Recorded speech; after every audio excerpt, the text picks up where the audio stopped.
In Richard Bancroft's world, everything has a price tag. Want a building permit fast-tracked? That's 50 grand. Need criminal charges to appear against a family refusing to sell their home? Pricier. But Bancroft's never met a problem money couldn't solve, until now. Because there's a new player in his perfectly corrupted game. One his money can't touch, his threats can't silence, and his army of lawyers can't intimidate. A 17-year-old girl who just filed papers to represent her family in the biggest fraud case the state's ever seen. His people are laughing. A teenager playing lawyer? With a second-hand suit and her dead grandfather's briefcase? But they don't understand what Bancroft sees when he looks at Simone Johnson's eyes across that courtroom. The same fire that made her grandfather a terror to corrupt officials 30 years ago. The same unflinching resolve that brought down 3 judges and 2 senators before cancer. Finally did what no amount of money or threats could do. Now William Johnson's granddaughter is standing in his courtroom, armed with nothing but truth, and her grandfather's old law books. And for the first time in his life, Richard Bancroft is about to learn what it feels like to face an opponent who can't be bought. Because some things don't have a price tag, justice is one of them. Just before we get back to it, I'd love to know where you're watching from today. And if you're enjoying these stories, make sure you're subscribed. Because tomorrow's special episode is one you definitely don't want to miss. Dawn broke over Pine Grove, painting the modest homes in shades of amber and gold. The Johnson family's 2-story house stood proudly among its neighbors, its well-tended garden a testament to Sarah Johnson's loving care. Inside, the gentle notes of Amazing Grace drifted through the morning air as Sarah's warm voice filled their home with its familiar comfort. Marcus Johnson's fingers traced the rim of his coffee mug as he sat at the kitchen table, his dark eyes fixed on the newspaper before him. The headline screamed in bold letters, "Local family faces arson charges in Bancroft warehouse fire. Millions in damages claimed." He'd read it a dozen times already, each word cutting deeper than the last. Sarah's voice caught slightly as she noticed her husband's expression, but she pressed on with her hymn, refusing to let fear silence her mourning. Ritual. The smell of bacon and eggs filled the kitchen, a futile attempt at normalcy in their increasingly chaotic lives. Upstairs, 17-year-old Simone Johnson sat at her desk, surrounded by towering stacks of legal books. Her grandfather's old, leather-bound volumes dominated the collection, their pages worn smooth by years of use. William Johnson's presence seemed to linger in every carefully annotated margin, in every underlined passage. She'd been up since 4, poring over statutes and precedents, searching for anything that might help her family. The sound of her mother's singing drew her downstairs, her notebook clutched tightly against her chest. Simone paused in the kitchen doorway, taking in the scene. Her father's shoulders were tense, her mother's movements just a bit too careful, signs of strain that had become all too familiar in recent weeks.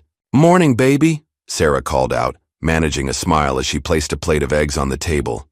"You're up early again," Simone nodded, settling into her chair. "I've been reviewing Grandpa's notes on the Wilson case from '82.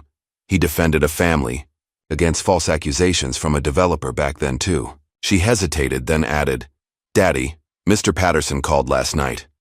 Marcus looked up sharply. "After I went to bed?" "Yes, sir." Simone opened her notebook, her handwriting neat and precise. "He's withdrawing from the case." The kitchen fell silent. Even Sarah's singing stopped, leaving only the quiet sizzle of bacon on the stove. Marcus's mug hit the table with more force than necessary, coffee sloshing over the rim. "He can't do that," Sarah whispered, turning from the stove.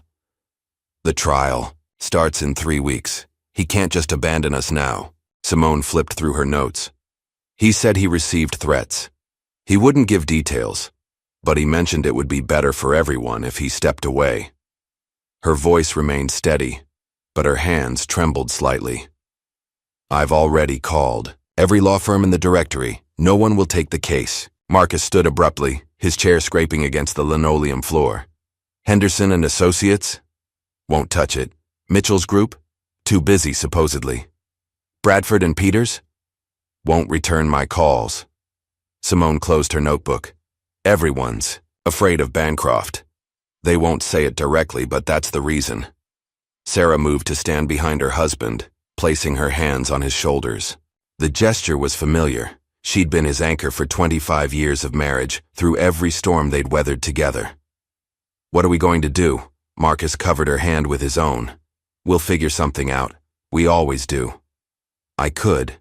"Do it," Simone said quietly. Her parents turned to look at her, confusion giving way to understanding as they processed her words. "No," Marcus said firmly. "Absolutely not." "Daddy, listen. You're 17, Simone. This isn't your school's debate." Club Simone stood, matching her father's intensity. "I know that. But I also know the law. Grandpa taught me everything he knew. I've been studying his cases since I was 12. "Baby," Sarah began gently, "this is Richard Bancroft we're talking about. His legal team isn't just lawyers. They're sharks. They destroy people for fun. And they're trying to destroy us right now." Simone's voice rose with passion. "They're using this fake arson charge to take everything. Our home, Mom's daycare license, Dad's job at the school. All because we wouldn't sell our property for their luxury condos." She moved to the living room, returning with her grandfather's framed law degree. Grandpa fought battles like this his whole life. He was one of the first black lawyers in this city. People threatened him, mocked him, tried to run him out of business, but he never backed down. Marcus softened slightly. "Your grandfather was a great man, baby girl. But he was also a trained lawyer with years of experience." "And who trained him?" Simone countered. "He taught himself from books just like I'm doing. He took the bar exam after studying on his own because no law school would accept him. He learned by doing, by fighting the battles no one else would take." She pulled out her grandfather's copy of the state legal code, its pages marked with sticky notes and highlighter. "There's precedent for this. In extraordinary circumstances, a non-attorney can represent family members in court. I've researched thoroughly." Sarah sank into a chair, her breakfast forgotten. "Even if it's legally possible, baby. The risk is too high. These people are dangerous. More dangerous than letting them take everything?" Simone spread her research across the table. "Look at this. The fire inspector's report is full of inconsistencies. The security footage they're using doesn't show what they claim. And Mrs. Walker next door, she saw something that night." A knock at the door made them all jump. Marcus approached cautiously, checking through the peephole before opening it to reveal Eleanor Walker, their neighbor of 20 years. The elderly woman clutched her purse tightly, her eyes darting nervously. "Heard about Mr. Patterson," she said, stepping inside. "I've been scared to speak up, but I can't stay quiet anymore. I was up late that night watching my programs. I saw someone at that warehouse and it wasn't any of you." Simone immediately grabbed her notebook. "Mrs. Walker, would you be willing to testify to that?" The woman's hands twisted together anxiously. "My Tommy. He works for one of Bancroft's companies. If I speak up—" "We understand," Sarah assured her, but Simone pressed on. "Mrs. Walker, remember when you used to tell me stories about the civil rights movement? About standing up when things were wrong no matter how scared you were?" Simone's voice was gentle but firm. "This is one of those moments. They're trying to destroy an entire community, starting with us." The older woman looked around the room, taking in the legal books and scattered papers. Her eyes settled on William Johnson's law degree. "Your grandfather. He defended my family once, when no one else would. The bank was trying to take our home on false pretenses." She straightened her shoulders. "I'll testify. It's time I returned the favor." For the next hour, Simone interviewed Mrs. Walker thoroughly, her questions precise and methodical. She documented every detail, the time, the weather conditions, what she saw and heard. Her parents watched in amazement as their daughter transformed before their eyes, channeling her grandfather's professional demeanor. After Mrs. Walker left, the family gathered in the living room. The afternoon sun cast long shadows across the floor as they considered their options. "What exactly would this involve?" Marcus finally asked. "If we let you do this?" Simone pulled out her timeline. "First, I'd file a notice of appearance as counsel, along with a motion for permission to proceed as non-attorney representation. We'd have a hearing on that motion, where I'd need to demonstrate my knowledge of relevant law and procedure." Sarah leaned forward. "And if they approve it?" Then we prepare for trial. We'll need to gather evidence, interview witnesses, file preliminary motions. Simone's voice grew stronger as she outlined her strategy. We'll focus on the inconsistencies in their case, build a timeline that proves we couldn't have done this. Marcus exchanged a look with his wife. They could see William's spirit in their daughter. The same determination. The same unwavering belief in justice. If we do this, Marcus said slowly, we do it smart. You'll need help with the research, with preparing documents. I know, Daddy. And you'll need to be careful. These people, they don't play fair. Simone nodded. I understand. Sarah reached for her daughter's hand. Your grandfather always said you were destined for great things. I don't think this is what he had in mind, but... She managed a small smile. He'd be right here helping you if he could. The next morning, Simone stood before the courthouse, its imposing columns reaching toward the sky. She wore her best dress, her hair neatly braided, her documents organized, in a borrowed briefcase. Her hand trembled slightly as she pushed through the heavy doors, but her steps were steady. The clerk's office was quiet, just opening for the day. Simone approached the counter, standing as tall as she could. I need to file a notice of appearance as counsel, she said clearly, for the defendants in Johnson versus Bancroft developments. The clerk looked up, clearly expecting an adult. Her eyes widened as she took in Simone's youth. You're the counsel? Yes, ma'am. Simone laid out her carefully prepared documents. I've included a motion for permission to proceed as non-attorney counsel, citing relevant precedents and extraordinary circumstances. All the required forms are completed, and I've included supporting documentation.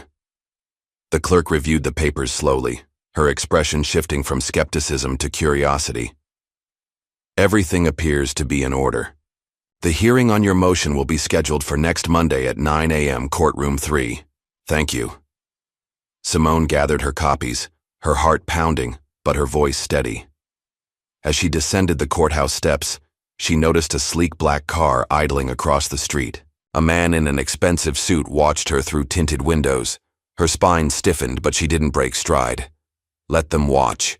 Let them underestimate her. Back home, she found her parents waiting anxiously. It's done, she announced. The hearing is set for Monday. Sarah pulled her into a tight embrace. Baby, are you sure about this? It's not too late to... I'm sure, Mama. Simone hugged her back, then stepped away to spread her documents across the dining room table. Now we prepare. We have 5 days to get ready for the hearing, and I intend to use every minute. The rest of the day passed in a blur of activity. Simone converted the living room into a makeshift law office, with case files and legal books, covering every surface. Her mother brought sandwiches that went largely untouched. Her father helped organize documents, his maintenance supervisor's eye for detail proving invaluable. As evening fell, Simone stood at her bedroom window, looking out over their neighborhood. Pine Grove had been home to generations of families, its modest houses filled with history and pride. Now Richard Bancroft wanted to tear it all down, replace their community with luxury condos and high-end shops. She thought of her grandfather, of all the battles he'd fought in that courthouse. She thought of Mrs. Walker, finding her courage after years of silence. She thought of her parents, their lives and legacy hanging in the balance. Justice doesn't wait for convenient timing, she whispered, echoing her grandfather's words. Sometimes you have to step up when nobody else will. The sunset painted the sky in shades of red and gold, a fitting backdrop for the battle ahead. In his downtown office, Richard Bancroft was probably laughing at the idea of a teenage girl challenging his empire. His lawyers were probably already planning how to crush this unexpected development. But Simone Johnson, 17 years old and armed with determination, knowledge, and her community's support, was ready for the fight of her life. Monday would come soon enough, and with it, the chance to prove that sometimes the most powerful weapon against injustice is the courage to stand up and say no more. Morning light filtered through the courthouse's stained glass windows, casting colored shadows across the polished marble floors. Simone Johnson stood before the heavy wooden doors of courtroom 302, her heart thundering in her chest. The motion hearing had granted her permission to represent her family, but today was different. Today was the real battle. Her mother's hand squeezed her shoulder gently. "You don't have to do this, baby," Sarah whispered, smoothing an invisible wrinkle from Simone's modest navy suit, a thrift store find they'd carefully tailored the night before. "Yes, I do, Mama." Simone clutched her grandfather's worn leather briefcase, drawing strength from its familiar scratches and scuffs. Inside were her meticulously prepared opening statements, evidence files, and the dog-eared legal texts she'd studied until her eyes burned. Marcus Johnson adjusted his tie, the same one he'd worn to William's funeral 2 years ago. "Remember what your grandfather always said about Judge Kessler?" Simone nodded. Malcolm Kessler's reputation was legendary in Pine Grove's black community, and not in a good way. 20 years on the bench had earned him a reputation for favoring the wealthy and powerful, particularly in cases involving minority defendants. "He's going to try to rattle you," Marcus continued. "Don't let him." The courthouse was unusually crowded for a Monday morning. Word had spread about the teenage girl representing her family against Richard Bancroft's empire. Curious onlookers and reporters filled the hallway, their whispers following Simone like autumn leaves in the wind. A tall woman in an impeccable charcoal suit strode past them, her heels clicking sharply against the floor. Victoria Hale, Bancroft's lead attorney, didn't spare them a glance as she swept into the courtroom. 2 junior associates trailed behind her, pushing carts laden with documents. "All rise!" The bailiff's voice boomed through the courtroom as Judge Malcolm Kessler emerged from his chambers. Tall and lean with steel gray hair and cold blue eyes, he carried himself with the authority of someone used to absolute control of his domain. His gaze swept the courtroom, pausing briefly on Simone before settling on his clerk. "I understand we have some irregular circumstances today," he drawled, his tone making it clear exactly what he thought of those circumstances. "Yes, Your Honor." Victoria Hale stood, elegant and predatory. "Though I must again object to the defendant's choice of representation." Her lips curved in a smile that never reached her eyes. Surely this mockery of proper legal procedure. "Your objection was noted and overruled at the motion hearing." Kessler cut her off, though his expression suggested agreement. He turned to Simone. "Miss Johnson, I expect you to conduct yourself with the decorum this court demands. Any deviation will result in immediate sanctions. Is that clear?" Simone rose on slightly shaky legs. "Yes, Your Honor." Her voice came out steadier than she felt. "Very well." Kessler settled into his chair. "Ms. Hale, you may proceed with your opening statement."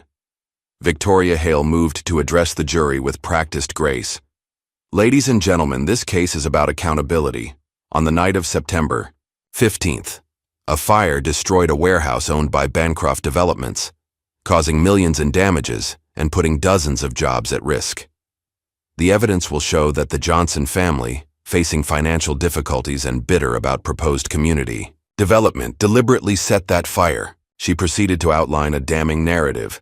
Security footage placing a figure matching Marcus Johnson's description near the warehouse. Receipts for accelerants supposedly purchased by Sarah Johnson, and witness statements suggesting the family had threatened to stop Bancroft one way or another. Simone took careful notes, her grandfather's voice echoing in her memory. "Let them talk. Every lie they tell is another chance to show the truth.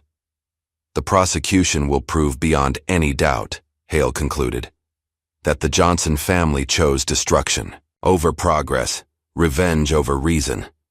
They must be held accountable for their actions." Judge Kessler turned to Simone. "Miss Johnson, your opening statement." Simone stood, forcing her trembling hands to be still. She'd practiced this moment 100 times in front of her bedroom mirror, but facing the actual jury was infinitely more daunting. "Members of the jury," she began, her voice catching slightly. She glanced at her parents, drawing strength from their presence. "The truth is—" "Speak up, Miss Johnson," Kessler interrupted sharply. "This is a courtroom, not a school cafeteria."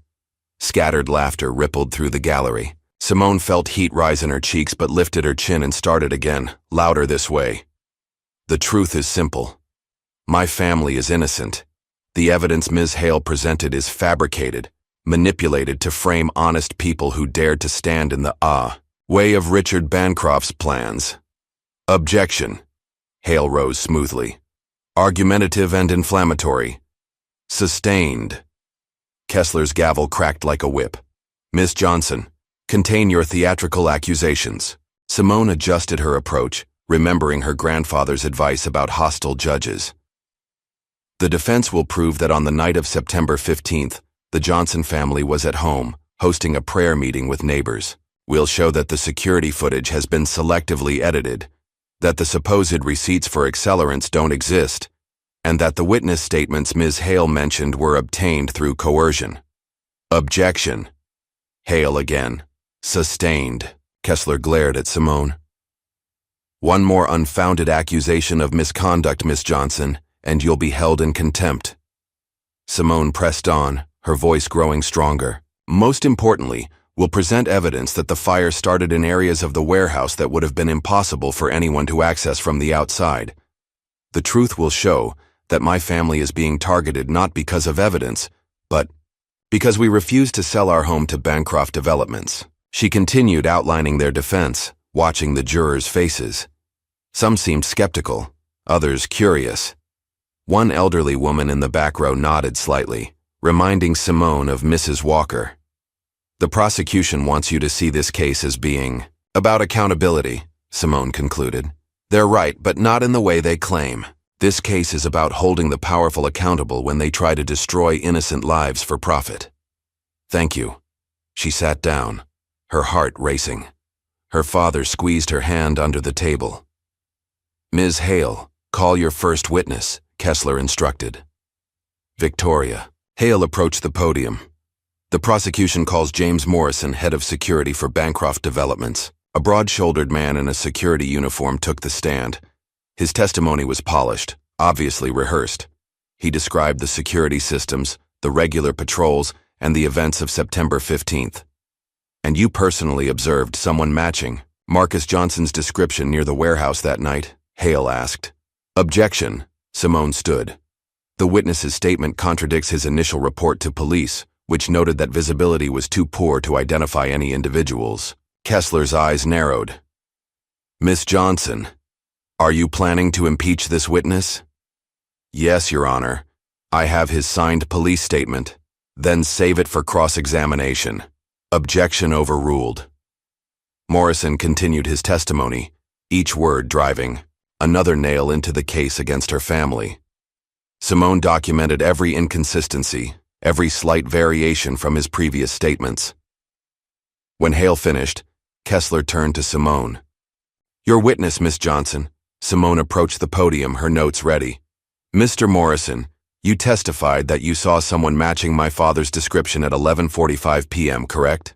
That's right. And you're certain of the time? Absolutely. I check my watch regularly during patrols.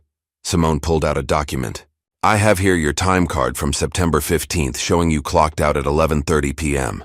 Can you explain how you saw someone at 11:45 when you weren't on the premises? Objection, Hale stood. This document wasn't provided in discovery.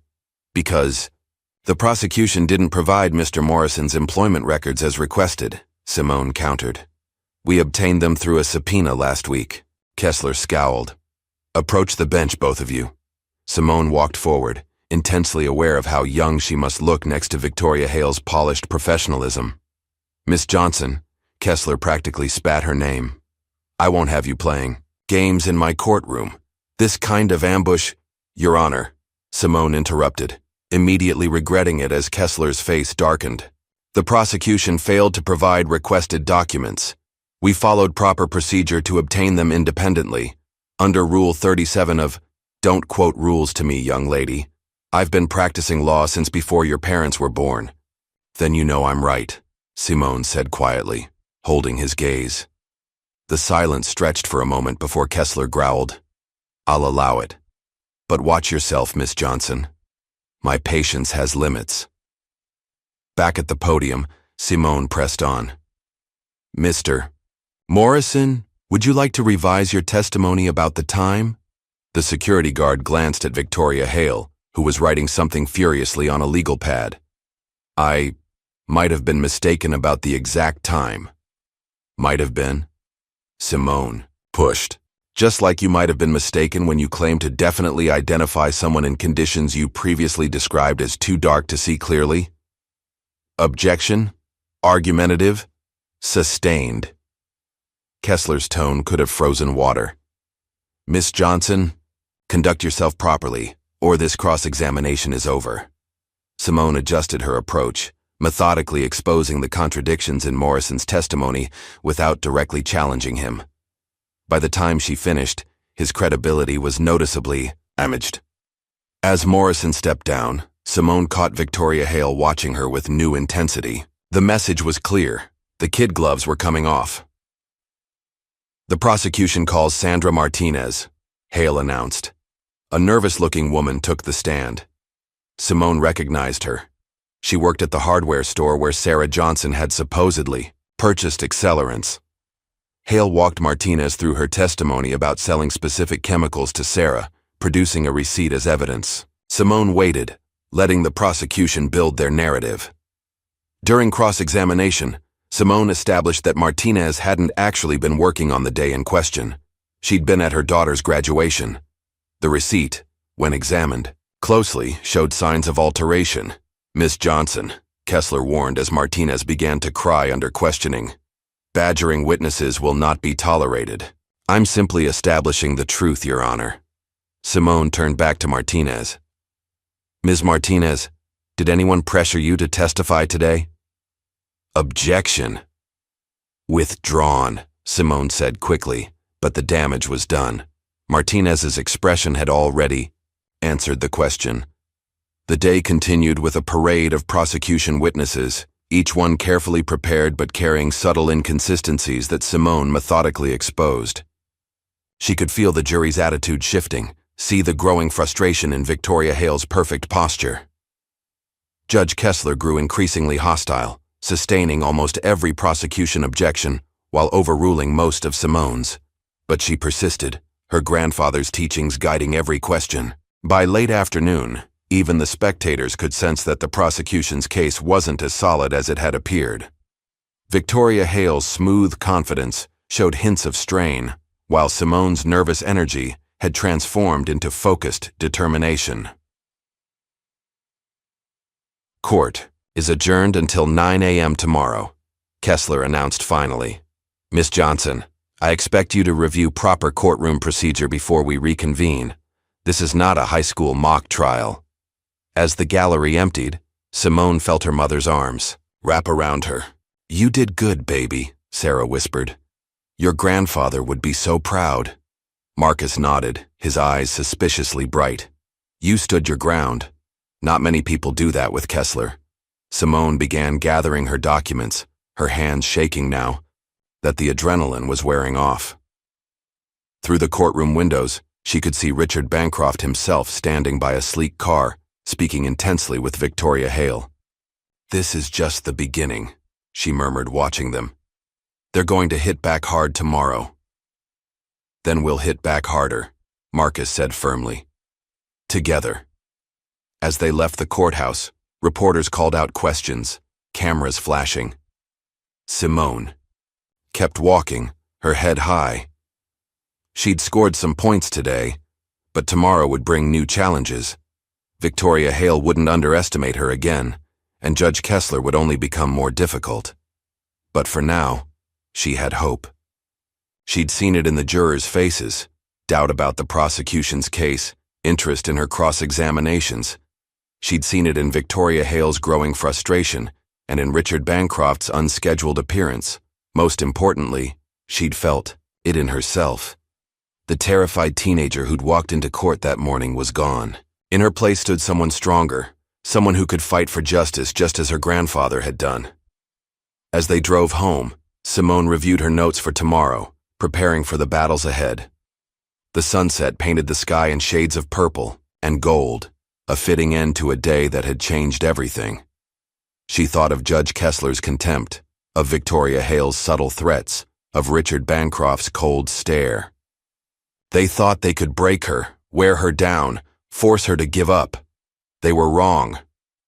Simone Johnson, 17 years old and standing alone against a system designed to crush people like her, was just getting started. Tomorrow would bring new challenges, but she was ready. Justice, as her grandfather always said, doesn't come easy, but it comes to those who fight for it. Richard Bancroft's corner office commanded a view of the entire city, the courthouse dome visible in the distance. Like a crown jewel in his urban empire, he stood at the floor-to-ceiling windows, hands clasped behind his back, watching the sunset while Victoria Hale delivered her report on the day's proceedings. "The girl is more competent than we anticipated," Hale admitted, her usual polish showing signs of wear. She exposed Morrison's timeline discrepancy and managed to rattle Martinez on the stand. Bancroft didn't turn from the window. "I don't pay you to be outmaneuvered by children, Victoria." "It won't happen again." Hale's voice hardened. "I've already set several things in motion. By tomorrow morning, our position will be significantly stronger. Make sure of it."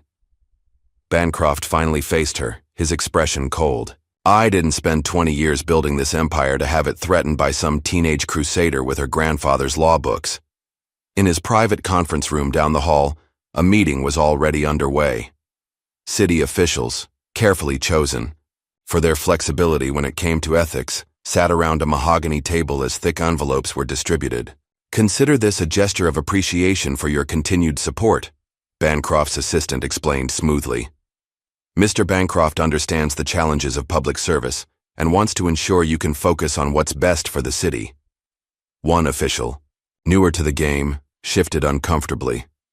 "The timing of this, with the trial ongoing, is purely coincidental," the assistant finished, "though Mr. Bancroft would appreciate your attention to certain pending matters." Across town, in the modest Pine Grove neighborhood, Simone sat at her makeshift desk in the living room, surrounded by case files and legal documents. Her eyes burned from hours of reading, but she couldn't stop. Something about the prosecution's evidence wasn't adding up. "Baby, you need to rest," Sarah called from the kitchen. "You've been at it for hours." "Just a little longer, Mama." Simone pulled up another document on her laptop, comparing it to the hard copies spread before her. These financial records they submitted. Something's wrong with them. Marcus emerged from his study, where he'd been reviewing his own bank statements. "What kind of wrong?"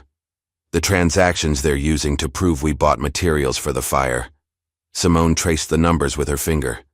"The dates match, but the transaction IDs don't follow the bank's normal sequence." A knock at the door made them all freeze. Since the trial began, unexpected visitors had become a source of anxiety. Marcus checked through the peephole before opening the door to reveal Mrs. Walker, her face pale with worry. "Eleanor?" Sarah moved to help the elderly woman to a chair. "What's wrong?" They came to see Tommy. Mrs. Walker's hands trembled as she clutched her purse. "Men from Bancroft's company. They said they were doing a performance review, but..." She swallowed hard. "They knew about my testimony. Said it would be a shame if Tommy lost his job in these difficult times." Simone's stomach clenched. "They threatened his job to keep you from testifying?" Mrs. Walker nodded, tears in her eyes. "Tommy has a baby on the way. He can't lose that job. I'm so sorry, but I can't testify anymore." Sarah hugged the older woman while Simone paced, her mind racing. "Did anyone else come forward about seeing something that night?" Marcus shook his head. "James from 2 doors down said he heard something, but now he's saying he must have been mistaken. And the Robinson family suddenly decided to take a vacation. They're silencing everyone." Simone ran her hands through her braids in frustration.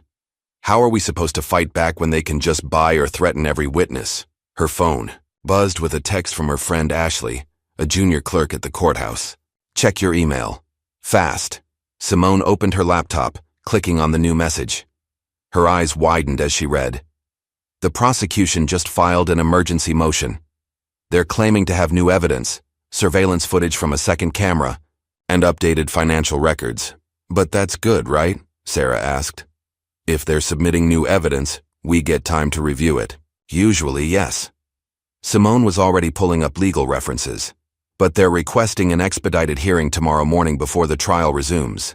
They're claiming it's time-sensitive evidence that could be destroyed if we delay. Marcus leaned over her shoulder to read. Can they do that? They shouldn't be able to. The rules of discovery require... Simone's voice trailed off as she read further. Judge Kessler already granted their motion. The hearing is set for 7 a.m. tomorrow. That's not even normal courthouse hours, Sarah protested. Nothing about this is normal, Mama. Simone checked the time. 9:47 p.m. I need to prepare. They're trying to blindside us with this evidence before I can properly review it. She worked through the night, fueled by coffee and determination. Her parents tried to convince her to rest, but eventually gave up and took turns keeping her company. Sarah brought sandwiches that went untouched. Marcus helped organize documents, his maintenance supervisor's eye for detail proving invaluable. Around 3 in the morning, Simone found something interesting in the case law. Look at this. Thompson versus State, 2019. The court ruled that rushed evidence submissions without adequate time for review constitute a violation of due process. Can you use that? Marcus asked, stifling a yawn. Maybe, if I can show they're deliberately timing this to prevent proper examination of the evidence. She made more notes, her handwriting growing messier with fatigue. Dawn found them still, working. Simone changed into her court suit, her movements mechanical with exhaustion. Sarah insisted on breakfast, but Simone could barely manage a few bites of toast. They arrived at the courthouse at 6:45 a.m. to find Victoria Hale already there, looking fresh and impeccable. She smiled when she saw Simone's tired face. Late night, Miss Johnson? Perhaps this case is too demanding for someone your age. Simone ignored her, setting up her materials at the defense table. Judge Kessler entered promptly at 7 a.m. looking irritated at the early hour. Your Honor, Simone began as soon as they were seated. The defense objects to this expedited hearing. Under Thompson versus State, the prosecution's timing. Save your objections, Miss Johnson, Kessler cut her off. The prosecution has presented compelling reasons for urgency. Ms. Hale, proceed. Victoria Hale approached the bench with a flash drive. Your Honor, we've discovered additional surveillance footage from a secondary camera. This angle clearly shows Marcus Johnson leaving the scene of the fire. The footage played on the courtroom's monitor. A figure in a dark jacket moved through the frame, face briefly visible in a flash of light. The timestamp matched the night of the fire. Objection. Simone stood. This footage shows signs of digital manipulation. The lighting is inconsistent with... Do you have an expert witness to testify to these allegations? Kessler demanded. If the court would grant time to have the footage analyzed, denied. The footage appears authentic to this court. What else, Ms. Hale? Hale produced a stack of documents. We've also obtained complete financial records showing transfers from the Johnson family's accounts to an offshore entity known to purchase industrial accelerants. Simone's heart raced as she examined the documents. The transaction IDs now formed a perfect sequence. Too perfect. Your Honor, these records contradict the ones submitted yesterday. They can't both be authentic. Perhaps you misread the previous records, Miss Johnson. You are, after all, not a trained attorney. Simone fought to keep her voice steady. The defense requests time to have these records authenticated by a forensic accountant. Request denied. This hearing was called specifically because of the time-sensitive nature of this evidence. Kessler's gavel cracked sharply. The new evidence is admitted. We'll resume regular trial proceedings at 9. Outside the courtroom, Simone leaned against the wall, fighting exhaustion and despair. Her father wrapped an arm around her shoulders. They're just making things up now, she whispered. How do we fight evidence they can create overnight? The same way your grandfather did, Marcus replied. One piece at a time.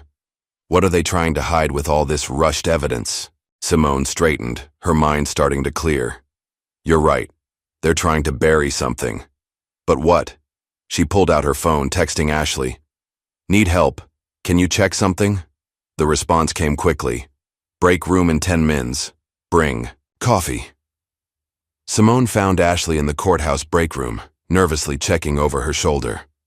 I could lose my job for this, the clerk whispered, sliding a folder across the table. I know. Thank you. Simone opened the folder to find copying records. When did the prosecution request duplicates of their submitted evidence? Last night, around midnight. They took the originals and left copies in the file. Ashley fidgeted, with her coffee cup. But get this, I overheard Hale on the phone earlier. Something about replacing the inconsistencies before someone named Thompson could review them. Simone's pulse quickened. Thompson? Robert Thompson? The forensic accountant? Ashley nodded. Sounds like they found out he was consulting for you guys. Simone had reached out to her grandfather's old friend days ago but hadn't heard back. Now she knew why. They're covering their tracks. The original evidence had flaws that Thompson would have found, so they're replacing it all. Miss Johnson? A uniformed officer approached their table. Judge Kessler wants to see you in his chambers immediately. Simone gathered her materials, squeezing Ashley's hand in thanks before following the officer. Her parents waited anxiously in the hallway as she entered Kessler's chambers. The judge sat behind his massive desk, Victoria Hale standing beside him. Miss Johnson, Ms. Hale has brought some concerns to my attention. There are allegations that you've been attempting to tamper with evidence.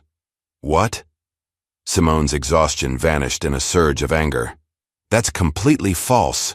A courthouse employee reports you attempting to access original documents without proper authorization, Hale said smoothly. Given your unusual status as counsel, this raises serious ethical concerns.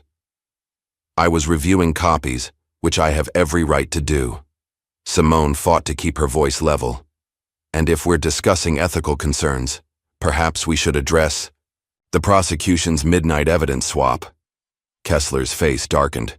Watch yourself, Miss Johnson. One more unfounded accusation and I'll have you removed as counsel. Is that clear? Crystal clear, Your Honor. Simone met his gaze steadily. Will that be all? Back in the hallway, she briefed her parents in whispers. Sarah's face crumpled with worry, but Marcus looked thoughtful. They're scared, he said quietly. All this maneuvering? They wouldn't bother if they weren't worried about something. Simone nodded slowly. The timeline of the fire. They keep trying to establish where everyone was when everything happened. But why? The fire marshal's report already established the timing. She pulled out her copy of the report, scanning it again. Suddenly, her eyes widened. Wait. Look at this. The fire started in multiple locations simultaneously, but the security footage only shows one person. Even if it really was Dad, he couldn't have been in 3 places at once. Can you prove it? Sarah asked. Maybe. Simone checked her watch. 8:45 a.m. But I'll have to do it in open court. They're not giving us any other options. As they walked to the courtroom, Simone spotted Richard Bancroft talking with a group of city officials near the water fountain. He caught her looking, and smiled, cold and confident. Let him smile, she thought. Her grandfather had taught her that the truth had a way of coming out, no matter how hard people tried to bury it. The prosecution's frantic evidence manipulation proved they were hiding something. Now she just had to figure out what it was. The courtroom was already filling up as they entered. Victoria Hale sat at the prosecution table, examining documents with her team. She looked fresh and composed, while Simone felt like she'd aged years in one sleepless night. But exhaustion would have to wait. Somewhere in all this manufactured evidence and manipulated footage was the key to proving her family's innocence. Bancroft and his allies thought they could overwhelm a teenage girl with legal maneuvers and fake documents. They were about to learn that sometimes the most dangerous opponent is the one you've underestimated. As Judge Kessler took the bench, Simone straightened her shoulders and opened her grandfather's briefcase. Time to show them what a Johnson was really capable of. The courtroom hummed with tension as Victoria Hale called her next witness. The prosecution calls Thomas Franklin, head of security camera operations for Bancroft Developments. Simone watched the witness take the stand, her mind racing despite her exhaustion. Franklin was new. His name hadn't appeared in any previous witness lists. She scribbled a note to her father. Another last-minute surprise. Marcus nodded grimly, his expression matching her suspicion. After the morning's rushed evidence hearing, they were prepared for more manipulation. Franklin was sworn in, his crisp uniform and military bearing lending him an air of authority. Hale approached with practiced confidence. "Mr. Franklin, please, explain your role in maintaining the security systems at Bancroft Properties. I oversee all camera installations, maintenance, and footage review for the entire Bancroft portfolio," Franklin testified. "Every camera, every recording, every backup system runs through my department." "And were you responsible for discovering the additional footage presented this morning?" "Yes, ma'am. During a routine system audit, I found that a secondary backup had captured additional angles of the incident." Simone's pen moved rapidly across her legal pad. Something in Franklin's testimony didn't match the technical specifications she'd reviewed. She pulled out the security system documentation from her grandfather's briefcase, comparing notes as Hale continued her questioning. "Could you explain to the jury what we're seeing in this new footage?" Hale gestured for the clip to be played again. Franklin leaned forward. The timestamp shows 11:47 p.m. on September 15th. The figure entering from the left matches Mr. Johnson's height and build. When the security light activates, you can clearly see his face. "Objection." Simone stood. "The witness is speculating about identification." "Overruled," Judge Kessler snapped. "The jury can evaluate the witness's expertise." Hale smiled slightly. "Mr. Franklin, in your professional opinion, how reliable is this footage?" "Completely reliable. Our system uses military-grade encryption and timestamping. It's impossible to alter without leaving traces." Simone tensed, waiting for her moment. Hale continued leading Franklin through a detailed technical explanation, establishing his credentials and the footage's authenticity. Finally, she returned to her seat. "Your witness, Miss Johnson." Simone approached the podium, forcing herself to move with deliberate calm, despite her racing heart. "Mr. Franklin, you testified that you oversee all camera installations for Bancroft Properties, correct?" "That's correct." "Including the warehouse in question?" "Yes." Simone retrieved a document from her files. "I have here the original security system installation contract from 2018. Are you familiar with it?" Franklin shifted slightly. "Generally, yes." "The contract specifies model TR-750 cameras with enhanced night vision capabilities. Is that accurate?" "Yes, that's our standard installation." Simone approached with another document. "This is the manufacturer's specification sheet for the TR-750. Could you read the highlighted section?" Franklin hesitated, glancing at Victoria Hale before reading. TR-750 units process and store footage in proprietary .NVR format, requiring dedicated servers for backup and retrieval. Yet the footage you discovered is in standard .MP4 format. Can you explain that discrepancy? The witness's composure cracked slightly. "We convert files for courtroom presentation." "Really?" Simone pulled out another document.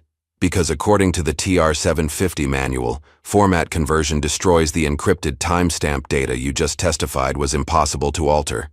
How do you explain that?" "Objection." Hale was on her feet. "Miss Johnson is badgering the witness." "I'm establishing the authenticity of key evidence," Simone countered. "Evidence that was rushed through this morning specifically to avoid proper examination." Judge Kessler's face darkened, but before he could respond, Franklin spoke. "The conversion was done by our technical team. I'd have to consult with them about the specific process.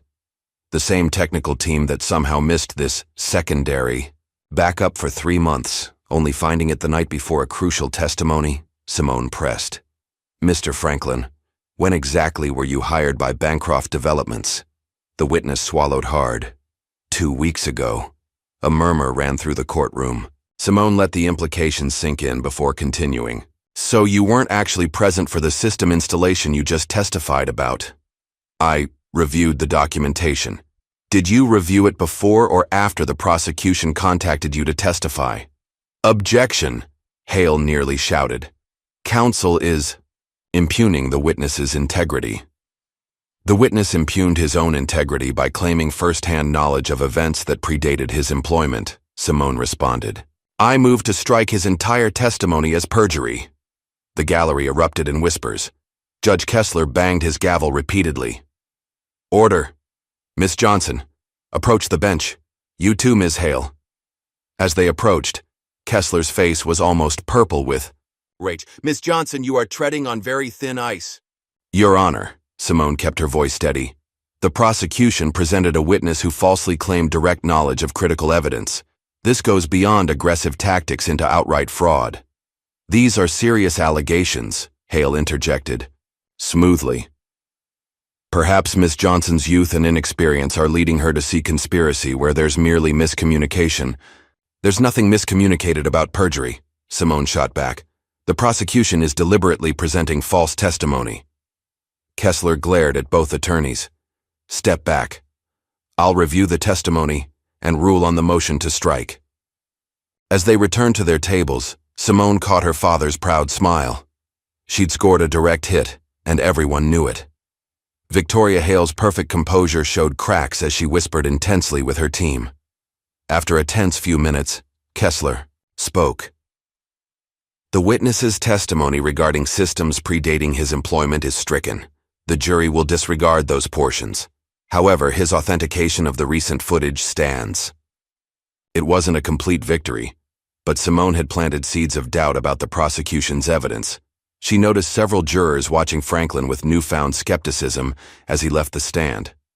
The prosecution calls Margaret Whitman, Hale announced, her voice slightly less confident than before. An elegantly dressed woman took the stand, introducing herself as the CFO of Bancroft Developments. Her testimony focused on the company's financial records, attempting to establish motive by claiming the Johnsons were in severe financial distress. This time, Simone let the direct examination proceed without objection, taking detailed notes. When her turn came, she approached with quiet confidence. Ms. Whitman, you testified about my family's financial difficulties. Could you specify what records you reviewed to reach that conclusion? Certainly. We obtained credit reports, bank statements, and property records showing multiple late payments and declining account balances. Simone nodded thoughtfully.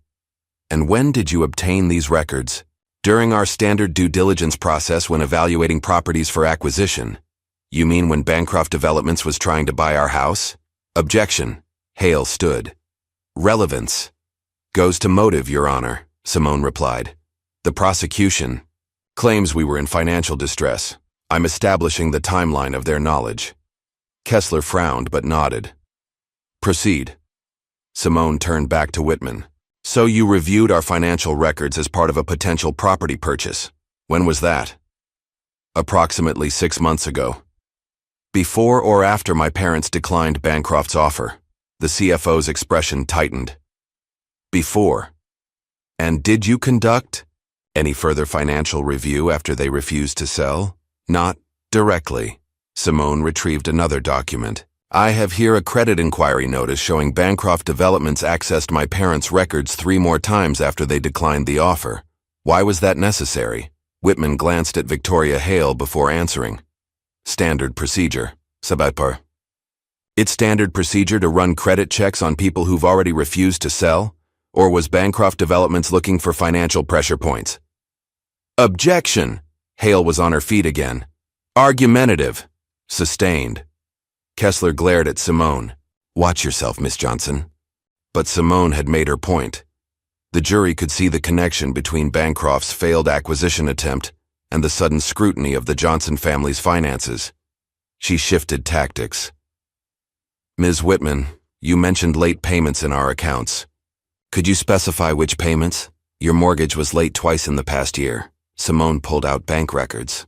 Would it surprise you to learn that those late payments occurred immediately after our bank accounts were frozen due to suspicious activity? I wasn't aware of that.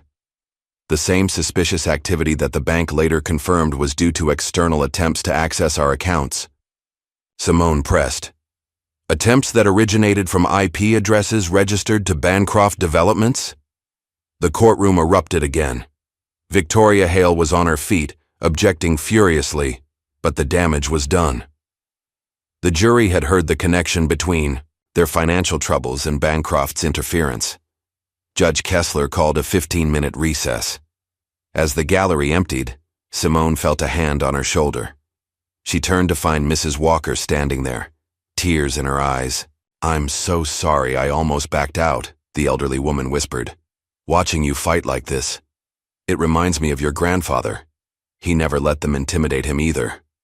Simone hugged her, drawing strength from the connection to her community and her family's legacy. When she returned to the defense table, she found a note had been slipped into her grandfather's briefcase. Loading dock security camera number 3, the note read in Ashley's handwriting. Check the blind spot timing. Simone quickly pulled up the warehouse blueprints, comparing them to the security camera layouts. Her eyes widened as she spotted something they'd all missed. Dad, she whispered, showing him her discovery. Look at this. Camera number 3 doesn't cover the loading dock entrance. There's a 4-minute gap in the coverage where anyone could have entered unseen. Marcus studied the documents, and that gap lines up with the exact time they claim you were there. Simone's mind raced. They didn't just edit the footage. They chose that specific time because they knew there wouldn't be evidence to contradict it. The bailiff called the court back to order. Victoria. Hale approached the bench, requesting to call a surprise witness. Simone tensed, preparing for another ambush, but this time she was ready. As Richard Bancroft himself strode to the witness stand, his expensive suit and confident smile projecting absolute authority, Simone felt strangely calm. Let him testify. Every lie they told was another opportunity to expose the truth. She opened her grandfather's briefcase, touching the worn leather for luck. William Johnson had faced men like Bancroft before.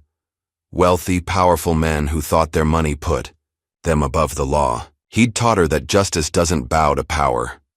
The afternoon sun slanted through the courthouse windows, casting long shadows across the floor.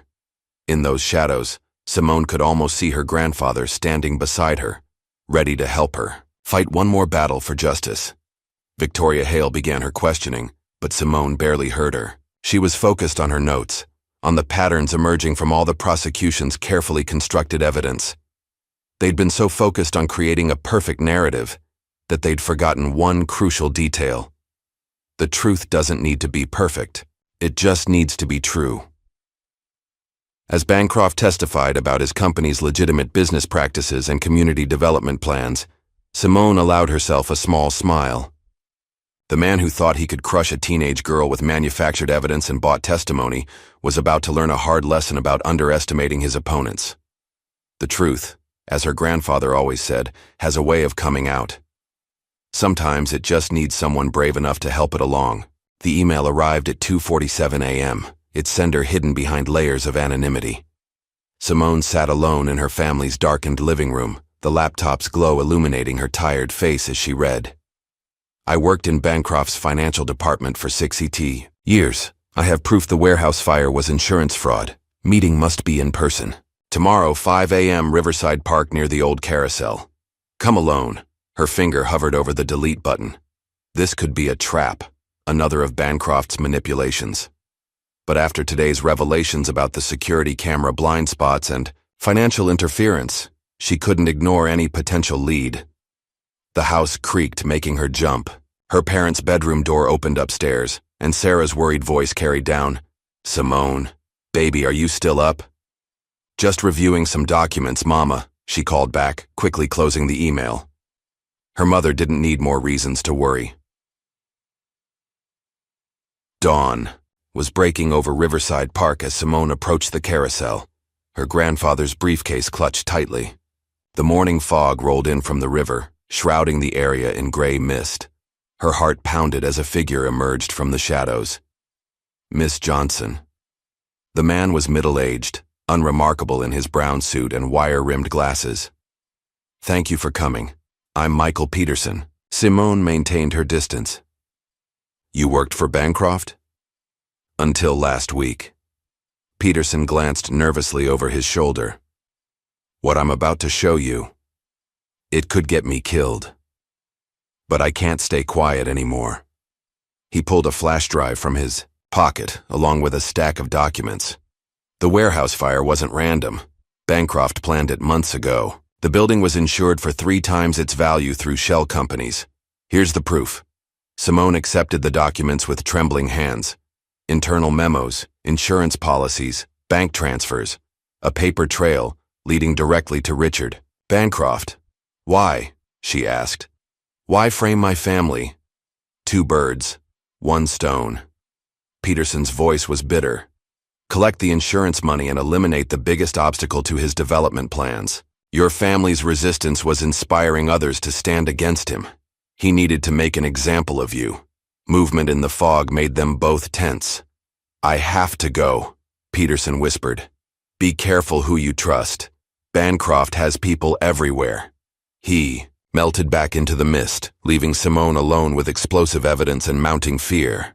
The documents felt like fire in her hands, powerful enough to destroy Bancroft, but equally capable of burning anyone who held them. Back home, her parents were already awake. Marcus took one look at her face and knew something was wrong. What happened? Simone spread the documents across the kitchen table, explaining her early morning meeting. Sarah's hands flew to her mouth as she read the memos. Baby, this is too dangerous, she whispered. These people, they'll do anything to keep this quiet. We have to use it, Simone insisted. This proves everything. The insurance fraud, the false accusations, all of it. Marcus studied the papers with growing anger. They planned this for months, watched us, waited for the right moment, all because we wouldn't sell our home. A crash from outside made them all jump. Simone ran to the window, pulling back the curtain to see their car's windows shattered. The word "Leave" spray-painted across the hood. Get away from the window. Marcus pulled her back as Sarah called the police. Officers arrived quickly, but their investigation felt perfunctory. One glanced at the graffiti and suggested it was probably just kids causing trouble. Another mentioned how these things happen in changing neighborhoods. Simone watched them leave, her mind racing. They're trying to scare us into dropping the case. They're succeeding, Sarah said quietly. Maybe we should consider... No. Simone's voice was firm.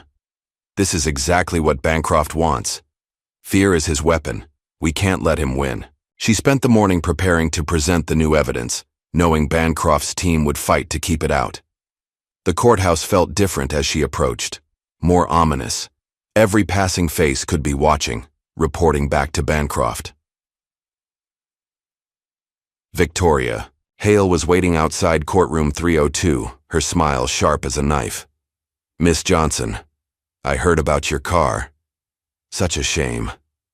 These neighborhoods can be so unpredictable. Simone met her gaze steadily. Save the threats, Ms. Hale. We both know who's behind it. Threats? I'm simply expressing concern.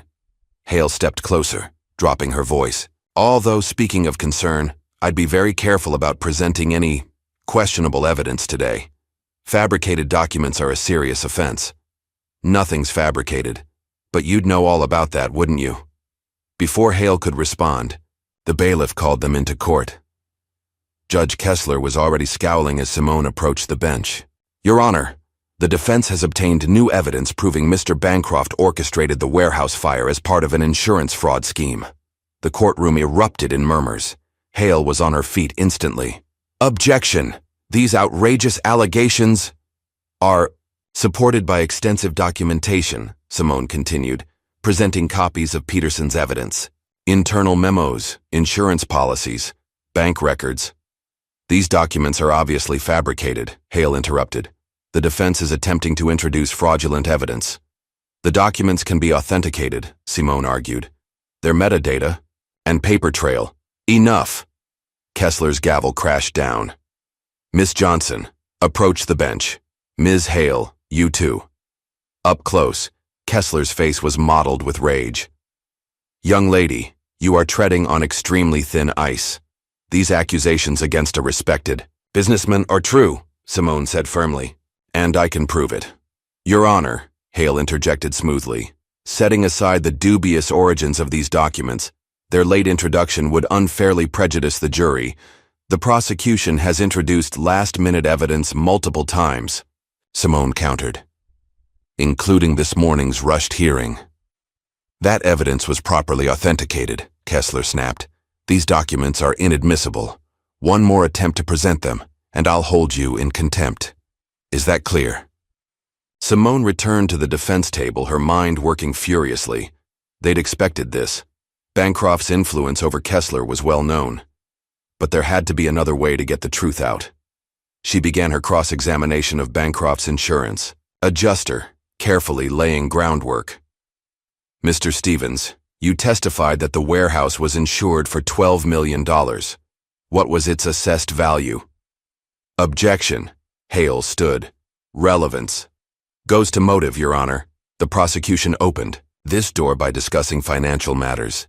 Kessler frowned but nodded. Proceed. The property was valued at $4 million, Stevens admitted. Isn't it unusual for a property to be insured for 3 times its value? Properties are often insured above assessed value to cover contents and business interruption. Simone nodded thoughtfully. And who approved this particular insurance level? Stevens shifted uncomfortably. I don't recall specifically. Would it refresh your memory to review the policy documents? Objection. Hale again. Counsel is attempting to introduce the previously ruled inadmissible evidence.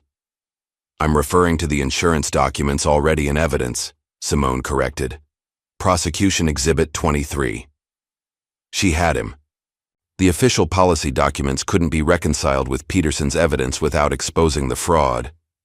Stevens began to sweat as she walked him through the discrepancies.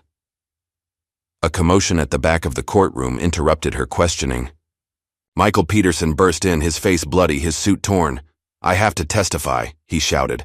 They tried to kill me. Bancroft's men.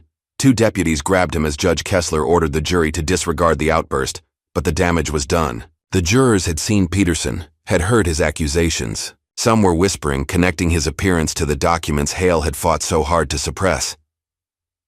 During the ensuing recess, Simone found Peterson in police custody. Are you okay? What happened? They were waiting at my apartment, he said, holding an ice pack to his face. I barely got away, but I had to come.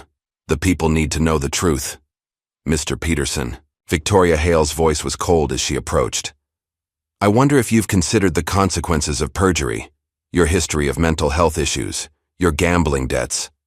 Are you threatening him? Simone demanded, simply stating facts. Hale smiled. Facts that will come out if he insists on testifying. Back in session, Simone filed a formal complaint against Judge Kessler, citing bias and potential conflicts of interest.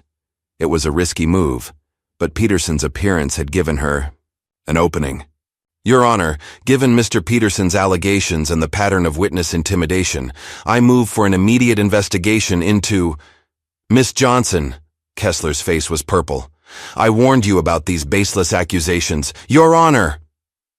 A man in a suit entered the courtroom showing credentials. I'm Thomas Ward, State Judicial Review Board. We've received multiple complaints about this case. I'm here to observe. The atmosphere shifted instantly. Kessler's bluster deflated, while Victoria Hale's perfect composure cracked slightly. Simone felt a glimmer of hope. Maybe the truth could come out after all. That hope was tested that evening when they returned home to find their house vandalized. Windows were broken, furniture overturned, and spray-painted warnings covered the walls. But most disturbing was William Johnson's law degree, smashed in its frame, a note attached. Next time it won't be glass breaking. Sarah broke down crying while Marcus called the police. Simone stood in her grandfather's study, glass crunching. Under her feet, rage building in her chest. I won't let them win, she whispered, picking up a shard of the broken frame. I won't let them destroy everything you built, Grandpa. Later that night, as they cleaned up the mess, Ashley called with news. The Judicial Review Board is launching a full investigation into Kessler. They're appointing a new judge tomorrow. Simone sat on her bed, surrounded by case files and broken glass. The stakes were escalating, the danger mounting with each revelation. But she thought of Michael Peterson, battered but still fighting for the truth. She thought of Mrs. Walker, finding her courage again. She thought of her grandfather, facing down threats and intimidation to build a legacy of justice. Tomorrow would bring a new judge and new challenges. Bancroft's desperation was showing. Each act of vandalism, each threat revealed his fear. The truth was getting too close to stay buried. As she finally drifted off to sleep, Simone's last thought was of Peterson's documents, safely hidden in her grandfather's old safe. Tomorrow she would find a way to present them, to make the truth known. No matter what it cost, justice would prevail. The night passed fitfully, filled with sirens and suspicious noises, but morning found the Johnson family unbowed, preparing to return to court. Their home was damaged, their safety threatened, but their spirit remained unbroken. Simone dressed carefully in her best suit, the only one not damaged in the vandalism. As she pinned on her grandfather's old NAACP pin, she made a silent promise. Today would be different. Today, the truth would finally come to light. The sun rose over their troubled neighborhood, painting the broken windows with golden light. In his downtown office, Richard Bancroft was probably already planning his next move, confident in his power to crush any opposition. But he had never faced anyone like Simone Johnson. Armed with truth, backed by her community's strength and, guided by her grandfather's wisdom, she was ready for whatever came next. The war for justice was far from over, but the tide was finally beginning to turn. Judge Patricia Williams looked nothing like Malcolm Kessler. Where he had been tall and intimidating, she was petite and unassuming. But as she studied the case, files before her, her dark eyes sharp and intelligent, Simone recognized something familiar, the same look of determination her grandfather had worn when facing difficult cases. "Let me be clear," Williams addressed the courtroom, her voice quiet but commanding. "The irregularities in this case are deeply troubling. We will proceed with absolute adherence to proper procedure. Is that understood?" Victoria Hale's usual confidence seemed diminished as she stood. "Yes, Your Honor, though given the advanced stage of proceedings, given the numerous procedural violations already documented," Williams cut her off, "we will review all previously admitted evidence. The jury will be instructed accordingly." Simone felt a surge of hope. Finally, a chance for fair consideration of their case. She'd spent the night organizing Peterson's documents, preparing for this moment. "Your Honor," she stood, "in light of recent developments, the defense requests permission to recall several witnesses for additional questioning." "Objection." Hale's voice held a note of panic. "The defense is attempting to reopen settled testimony." "Nothing about this case is settled, Ms. Hale." Judge Williams' tone was steel wrapped in silk. "Request granted, Miss Johnson. Proceed."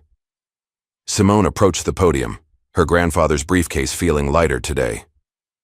"The defense recalls James Morrison." The security guard looked significantly less confident as he retook the stand. Unlike his previous testimony, his uniform was slightly rumpled, his expression wary. "Mr. Morrison," Simone began, "you previously testified about security protocols at the warehouse. I'd like to revisit those procedures in light of new information." She placed a document on the projector. "This is the security log from September 15th, showing your checkpoint scans throughout the night. Could you explain why there's a 40-minute gap in your rounds precisely when the fire started?" Morrison's face paled. There must be some mistake." "No mistake, but I have another document that might explain it." She produced one of Peterson's memos. "This is an internal email instructing security personnel to avoid certain areas of the warehouse that night. Did you receive this instruction?" "Objection." Hale shot to her feet. "These documents were submitted to my office last night and reviewed for authenticity," Judge Williams finished. "Objection overruled. The witness will answer." Morrison looked desperately toward the prosecution table where Richard Bancroft sat whispering furiously to his legal team. I was told it was a system test." "A system test?" Simone nodded thoughtfully. "Like the system test that disabled the sprinklers in sections 3, 7, and 9, exactly where the fire started?" The gallery erupted in murmurs. Morrison's composure cracked entirely. "They said nobody would get hurt. It was just supposed to be a small fire for the insurance." "Objection," Hale practically shouted. "This witness is clearly confused." "The witness is clearly confessing," Judge Williams corrected. "Mr. Morrison, you are reminded that you are under oath. Continue, Miss Johnson." Simone pressed on, methodically exposing the carefully orchestrated plan. Morrison broke down completely, admitting to his role in the insurance fraud scheme. As he was led away by deputies, Simone called her next witness. The defense recalls Margaret Whitman. Bancroft's CFO approached the stand with visible reluctance. Her designer suit and perfect makeup couldn't hide her nervous tension. "Ms. Whitman," Simone began, "you previously testified about my family's financial records. I'd like to discuss how those records were obtained." She produced more of Peterson's documents. "These internal emails show systematic cyber attacks on my family's bank accounts initiated from Bancroft development servers. Were you aware of these attacks?" Whitman's hand shook as she reached for her water glass. I need to consult with counsel." "Your Honor." Victoria Hale stood. "I request." A brief recess. Denied. Judge Williams's voice was firm. "Answer the question, Ms. Whitman." "I was aware," Whitman whispered. "Mr. Bancroft ordered it personally." The admission hit like a thunderbolt. Bancroft himself stood, his face contorted with rage, but his lawyer pulled him back down. Simone continued building her case witness by witness. The carefully constructed fraud began to unravel. She presented evidence of falsified insurance policies, doctored security footage, and systematic harassment of her family and their supporters. The defense calls Michael Peterson. The former Bancroft employee walked to the stand, his face still showing bruises from the attack. But his voice was steady as he was sworn in. "Mr. Peterson," Simone began, "please tell the court about the insurance policies taken out on the warehouse." "Objection," Hale tried one last time. "This witness's credibility has been established through documented evidence," Judge Williams ruled. "Proceed, Mr. Peterson." Peterson detailed the elaborate fraud scheme, explaining how Bancroft had used shell companies to overinsure the warehouse. He presented records showing the building had been systematically stripped of valuable equipment before the fire. And, "Why target the Johnson family?" Simone asked. "Mr. Bancroft was explicit," Peterson testified. "He said they needed to be made an example of. Their refusal to sell was inspiring other homeowners to resist the development project. He said nobody says no to Richard Bancroft." As Peterson continued his testimony, Simone noticed Bancroft leaving his seat, whispering something to Victoria Hale before striding toward the exit. "Your Honor," Simone said quickly, "I request that Mr. Bancroft remain in the courtroom." "Mr. Bancroft," Judge Williams called out, "return to your seat or I'll have the deputies escort you back." Bancroft froze, his face a mask of barely controlled fury. As he returned to his seat, Simone pressed on with her questioning. "Mr. Peterson, did Mr. Bancroft personally approve the plan to frame my family?" "Yes. I have his signed authorization for every step. The cyber attacks, the falsified evidence, the witness intimidation. It's all documented." Victoria Hale's composure finally cracked. "Your Honor, I need to address the court. In light of recent revelations, I must withdraw, as counsel do, to ethical concerns." "Sit down, Ms. Hale," Judge Williams ordered. "You'll have plenty of time to address the ethics board later. Continue, Miss Johnson." Simone methodically presented the rest of Peterson's evidence, building an ironclad case of fraud, corruption, and criminal conspiracy. The jury sat riveted as the full scope of Bancroft's scheme became clear. Finally, she turned to her last witness. The defense calls Richard Bancroft. A hush fell over the courtroom as Bancroft approached the stand. His expensive suit and commanding presence seemed diminished somehow, but arrogance still radiated from every pore. "Mr. Bancroft," Simone began, "let's discuss the real reason for this case. It was never about a warehouse fire, was it?" "I don't know what you mean," he replied coldly. Simone produced a map of Pine Grove. "This is your company's development plan for our neighborhood. The highlighted properties are ones that refuse to sell. Could you explain why those same properties have all faced criminal charges or regulatory harassment in the past year?" "Objection," Hale said weakly. "Relevance goes to motive," Judge Williams ruled. "Answer the question, Mr. Bancroft." "I don't micromanage every aspect of my business," Bancroft deflected. "If some properties face legal issues that your company manufactured," Simone interrupted. "Like the health code violations suddenly filed against every restaurant that wouldn't sell, Or the building code complaints against every homeowner who refused your offers? Bancroft's jaw clenched. You can't prove. I can prove all of it. Simone held up Peterson's files. Every email, every memo, every directive coming directly from your office, including this one, dated September 1st, where you explicitly ordered your team to make an example of my family. She pressed on, methodically, dismantling his denials. With each question, his arrogance cracked further, revealing the desperation beneath. You thought nobody would stand up to you, Simone continued. That money and power could buy anything, that you could destroy an entire community just to increase your profit margins. You don't understand business, Bancroft snapped. That neighborhood is wasted space. My development would bring progress, improvement. Improvement for who? The families you'd displace? The communities you'd destroy? Those people should thank me. I offered fair prices for their worthless properties. But no, they had to be difficult, had to stand in the way of progress. Sometimes people need to be taught. He stopped abruptly, realizing what he'd admitted. The courtroom was dead silent. Simone let his words hang in the air for a moment before asking quietly, Taught what, Mr. Bancroft? That nobody says no to you? That you can burn down buildings and frame innocent people if they don't bow to your wishes? Bancroft exploded. You think you're so clever, little girl, playing lawyer with your grandfather's hand-me-down briefcase. You have no idea what real power is. I own this city. A few documents won't change that. There will always be more judges, more lawyers, more ways to get what I want. Thank you, Mr. Bancroft, Simone said calmly. No further questions. Judge Williams's gavel cracked like thunder. Deputies, take Mr. Bancroft into custody. The jury is instructed to consider his outburst as part of their deliberations. As Bancroft was led away in handcuffs, still shouting threats, Simone returned to the defense table. Her parents sat there crying openly, while the gallery erupted in cheers and applause. Order, Williams commanded. Miss Johnson, are you prepared to make your closing argument? Simone stood, feeling the weight of the moment. She looked at the jury, 12 citizens who had watched justice unfold before their eyes. She thought of her grandfather, of all the battles he'd fought in this same courthouse. Ladies and gentlemen of the jury, she began, her voice clear and strong. This case began as an accusation against my family. It ends as an exposure of corruption, greed, and the abuse of power. You've seen the evidence.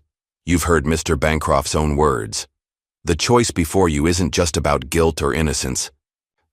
It's about whether justice applies to everyone, no matter how rich or powerful they may be, she continued, weaving together the threads of evidence, witness testimony, and revealed truth. As she spoke, she could feel her grandfather's presence, could almost hear his voice guiding her words. The prosecution claimed this case was about accountability, she concluded. They were right, but not in the way they intended. Today, you have the power to hold the truly guilty accountable, to show that in America, justice isn't for sale, that the law protects everyone, not just the wealthy and powerful, that the truth, no matter how long buried, will always come to light. As she sat down, the courtroom remained silent, absorbing her words. Judge Williams turned to the jury with final instructions, but Simone barely heard them. She felt drained but fulfilled, knowing she had done everything possible to secure justice. Her father squeezed her hand. Your grandfather would be so proud, he whispered. Sarah wiped tears from her eyes. He is proud, baby. I know he's watching right now. The jury filed out to begin deliberations. Victoria Hale sat alone at the prosecution table, her career likely over. The gallery buzzed with excitement, reporters already rushing to file their stories. Outside the courthouse, supporters gathered on the steps, holding signs and chanting for justice. The sun was setting, painting the sky in brilliant colors, as if nature itself was celebrating the triumph of truth over power. Simone stood at the window watching the scene below. She thought of all the people who had helped make this moment possible. Mrs. Walker finding her courage, Michael Peterson risking everything for the truth, Ashley providing crucial information, and countless others who had refused to be silenced by fear. Most of all, she thought of her grandfather. He had faced similar battles, had stood in this same courthouse fighting for justice when the odds seemed insurmountable. His spirit had guided her every step of the way. The jury would return soon with their verdict, but in many ways, justice had already been served. The truth was out, Bancroft's crimes exposed, and a community's right to exist had been defended. Simone Johnson, 17 years old and armed with nothing but truth and determination, had done what no one thought possible. She had proven that sometimes the most powerful weapon against injustice is the courage to stand up and fight. As the sun set on this historic day, she knew that whatever the jury decided, something fundamental had changed. The power of wealth and corruption had met its match in the strength of justice and truth. The jury had been deliberating for 6 hours when the bailiff announced they had reached a verdict. As people filed back into the courtroom, Simone sat perfectly still at the defense table, her parents' hands clasped tightly in hers. The air felt electric with anticipation. Judge Williams studied the verdict form before addressing the packed gallery. "I remind everyone that outbursts will not be tolerated. Mr. Foreman, has the jury reached a unanimous verdict?" The foreman stood, a retired schoolteacher who had watched the entire trial with careful attention. "We have, Your Honor. In the matter of insurance fraud and conspiracy charges against Richard Bancroft and Bancroft Developments, how do you find?" "We find the defendant guilty on all counts." A collective gasp filled the courtroom. Bancroft, still in custody after his outburst, showed no reaction beyond a slight tightening of his jaw. "In the matter of criminal charges against the Johnson family, how do you find?" "Not guilty on all counts, Your Honor. Furthermore, the jury recommends a full investigation into the pattern of harassment and intimidation revealed during this trial." This time, the gallery's response couldn't be contained. Cheers erupted as Sarah burst into tears. Marcus wrapped his arms around both his wife and daughter, and supporters hugged each other in celebration. Judge Williams allowed the moment before restoring order. "Mr. Bancroft, please rise for sentencing." Richard Bancroft stood, his expensive suit wrinkled from hours in custody, his arrogance finally cracked. His new lawyer, hastily retained after Victoria Hale's withdrawal, looked equally defeated. "The crimes revealed in this trial go beyond simple fraud," Williams began, her voice carrying clear authority. "You orchestrated a systematic campaign of corruption, intimidation, and destruction aimed at an entire community. You attempted to destroy innocent lives for profit, abused the legal system, and showed complete contempt for justice itself." She paused, letting her words sink in. "I hereby sentence you to 15 years in federal prison, order full restitution to all affected parties, and permanently bar you from any real estate or development activities. Furthermore, I'm freezing all Bancroft development assets pending a complete federal investigation." As Bancroft was led away, still in handcuffs, Judge Williams turned to the Johnson family. "Miss Johnson, approach the bench." Simone stood on slightly shaky legs, overwhelmed by the magnitude of what had just happened. "Young lady," Williams said, her stern demeanor softening slightly. "In 30 years on the bench, I've rarely seen such a masterful presentation of justice. Your grandfather would be proud." "Thank you, Your Honor." Simone's voice wavered with emotion. "I'm recommending you for a full scholarship to any law school of your choice. The legal profession needs more advocates like you." Outside the courthouse, reporters swarmed as the Johnson family emerged into bright sunlight. Their neighbors from Pine Grove had gathered on the steps, holding signs and cheering. Mrs. Walker pushed through the crowd to hug Simone, tears streaming down her face. "You did it, baby girl," she said. "You saved all of us."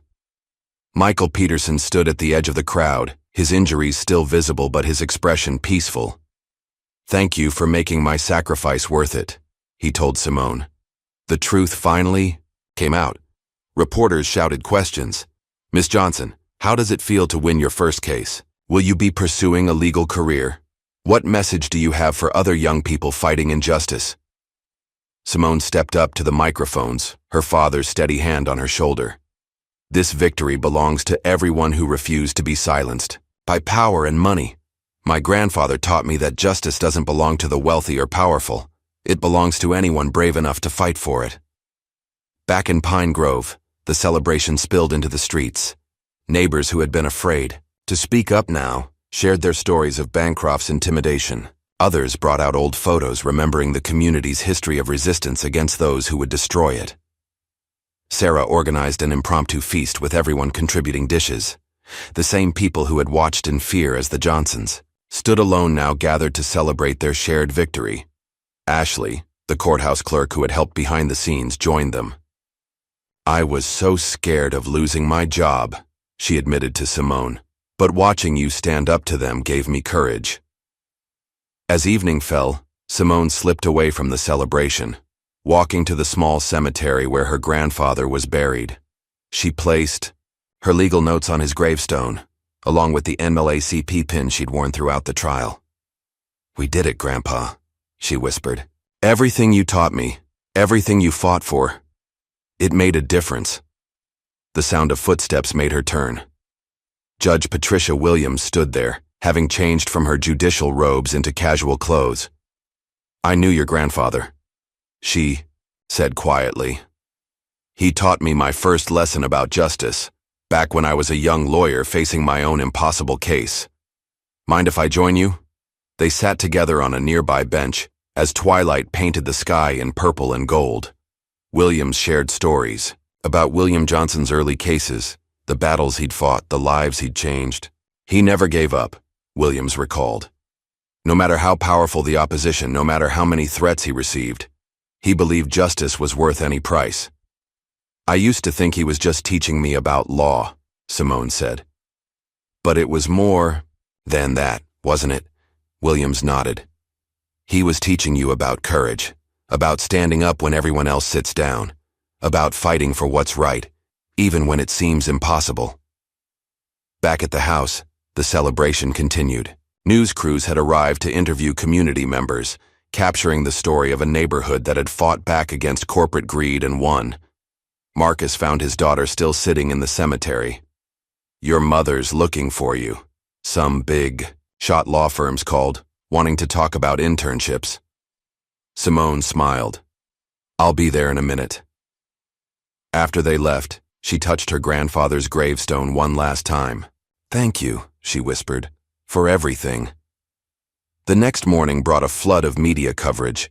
Headlines proclaimed, "Teenage lawyer defeats billionaire developer," and "Justice prevails in historic case." Interviews with jurors revealed how Simone's methodical presentation of evidence had won them over. But the real impact was visible in Pine Grove itself. People walked taller, spoke more freely. The fear that had gripped the community for so long was lifting, replaced by a sense of empowerment. Tommy Walker, whose job had been threatened, received multiple offers from ethical companies. Other families who had been pressured to sell their homes now organized to protect their community's future. The U.S. Attorney's Office announced a broader investigation into corporate development practices, sparked by evidence revealed during the trial. Victoria Hale faced disbarment proceedings, while Judge Kessler's removal became permanent following the judicial review. Simone received letters from young people across the country, inspired by her example. Many shared their own stories of fighting against powerful interests, asking for advice and guidance. A week after the verdict, she attended a community meeting in the local church. The same space that had once hosted fearful discussions about Bancroft's threats now buzzed with plans for the future. "We're establishing a legal defense fund," Mrs. Walker announced, "to help other communities fight back against corporate bullying. We're calling it the William Johnson Memorial Fund." Simone watched as neighbors who had once been too frightened to speak to each other now worked together, planning community improvements and protective measures. The victory had given them more than justice. It had given them their voice back. Sarah found her daughter standing in her grandfather's study, running her fingers over his old law books. "What are you thinking about, baby?" "Everything that's changed," Simone replied. "A month ago I was just a high school student who read law books for fun. Now you're a symbol of hope," Sarah finished, "just like your grandfather was." The doorbell rang, another reporter seeking an interview. But this time it was different. A young girl stood on their porch clutching a notebook. "I'm doing a school report on the trial," she explained shyly. "You made me realize we don't have to be afraid to stand up for what's right." Simone invited her in, remembering how she had once sat in this same study, listening to her grandfather's stories about justice and courage. As she shared her experience with the young student, Simone realized that this was her grandfather's greatest legacy, not just fighting for justice, but inspiring others to take up the fight. The aftermath of the trial continued to ripple outward. Other communities facing similar development pressures reached out for guidance. Law schools invited Simone to speak about the case. Civil rights organizations cited the verdict as a landmark victory for community rights. But for Simone, the most meaningful impact was visible in her own neighborhood. The once threatened community now thrived, its residents no longer living in fear of corporate retaliation. One evening, as she helped clean up after another community meeting, Mrs. Walker handed her an old photograph. It showed William Johnson standing on the courthouse steps after winning his first major case. "He had that same look you get," Mrs. Walker said. "That determination to fight for what's right no matter the cost." Simone studied the photo, recognizing the fire in her grandfather's eyes, the same fire that had driven her through the trial, that had given her courage when everything seemed hopeless. The next day, she began organizing her case notes and trial documents, preparing them for the state law library's archives. Future lawyers would study this case, learning how a 17-year-old girl stood up to corporate power and won. But more importantly, they would learn what her grandfather had taught her, that justice isn't just about laws and courtrooms. It's about courage, community, and the unwavering belief that truth will prevail if enough people stand up to defend it. As she boxed up the last of the documents, Simone found her grandfather's old notebook, filled with his handwritten observations about law and justice. On the final page, he had written words that now seemed prophetic. "The law is a tool, but justice is a flame. Pass it on, and it will light the way for others." Looking out over her neighborhood where children played freely and neighbors chatted without fear, Simone knew she had done more than win a case. She had kept that flame burning, lighting the way for a new generation of justice seekers. The sun set on Pine Grove, painting the sky in brilliant colors. In his downtown cell, Richard Bancroft awaited transfer to federal prison. In law offices across the country, corporate lawyers reviewed development practices with new caution.